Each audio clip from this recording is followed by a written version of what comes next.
Biocontrol and its impact on the environment. I'm Kai Moore, And I'm Angie. and we are presenting this slideshow. What is biocontrol?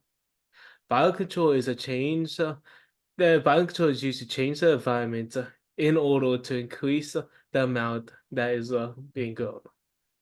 The most common ones that are used is insecticides and herbicides. Types of biocontrol agents. There is the augmented biocontrol, which is supplemental releases of the stack enemies of the past.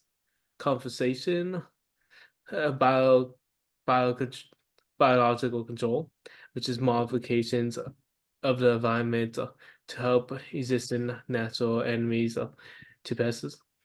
Pathogens, which uses bacteria and fungi for biocontrol. Plants allelophilia, chemicals that plants release to inhibit growth of other nearby plants, such as the garlic mushroom. And there's also predators that are they're usually bugs to help protect the plants, which as example is like the ladybugs. They eat more like hostile bugs.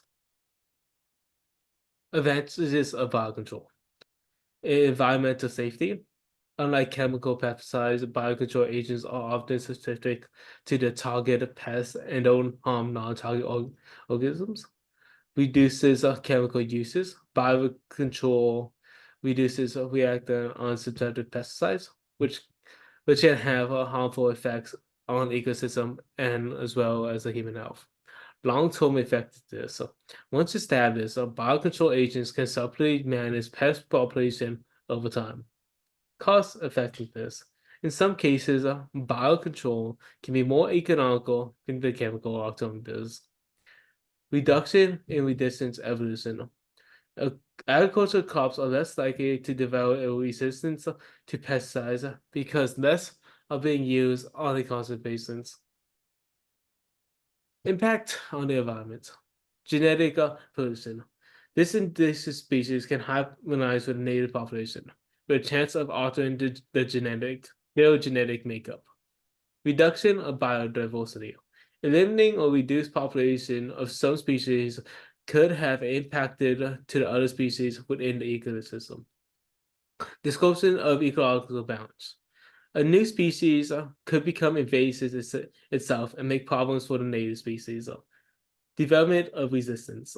Pests can develop resistance to the biocontrol agents, leading to a new biocontrol harming the environment. So, what are some challenges and considerations that we must take in part with biocontrol? So, biological control is highly individualized, as you mentioned before, and it's not one size fits all. So, an example of this could be if a farmer has multiple crops in a small area and a biological control natural enemy is introduced to these crops, while it may be helpful to some of them, if they have a different crop right next to it, it could be harmful to that one. So we could see biocontrol being more effective in monocropping. So if it's a large field of corn, that would be more beneficial. The presence of pests can also ruin the aesthetics of some horticultural products. As we've seen before when Armstrong came and did that huge floral presentation and showcased everything for us at Cal Poly, we saw how important it was to have good aesthetics and to present well to the buyer. If the buyer were to see a lot of bugs within the product, that may make the company look bad, and they wouldn't want that. Currently, there is minimal research on how these forms of control could be implemented into urban agriculture. So while we may know how it is in more like kind of like farm towns and agricultural cities, not so much in like an actual like urban city where they have like smaller forms of production of farms. And then temperature and day length can also affect the efficiency of these natural predators that are being implemented. So if it's winter and there's shorter days, they're going to work less effectively because they have less time to work. So future directions of biocontrol. Biocontrol isn't really a viable option for all pests at the moment, as mentioned before. This includes mealybugs, which are a very important pest because they are everywhere, especially in ornamental crops. And if we were able to find a form of natural predator for these mealybugs that can be like used on a consistent basis. This could really like push biocontrol into like a good direction and more people might actually implement it into their practices. And for this to be done, we need to do more research in general, just on long-term effects of biocontrol and just to be able to control the natural predators once they're actually out in the environment. And then we also need to do research on beneficial root associates and their relationship with biocontrol. So these, if we do more in implementing good systems for the roots, these roots will help the plants be able to better defend themselves. And whatever they can't defend, the natural predators will help them out.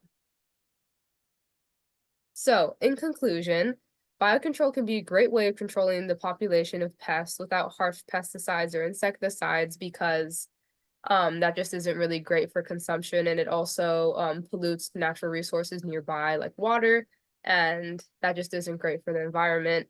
And with more research in the coming future, it can be a more viable option for all farmers and can help create a more sustainable future of agriculture. Thank you very much. Yeah, And thank here you. are questions. Yeah.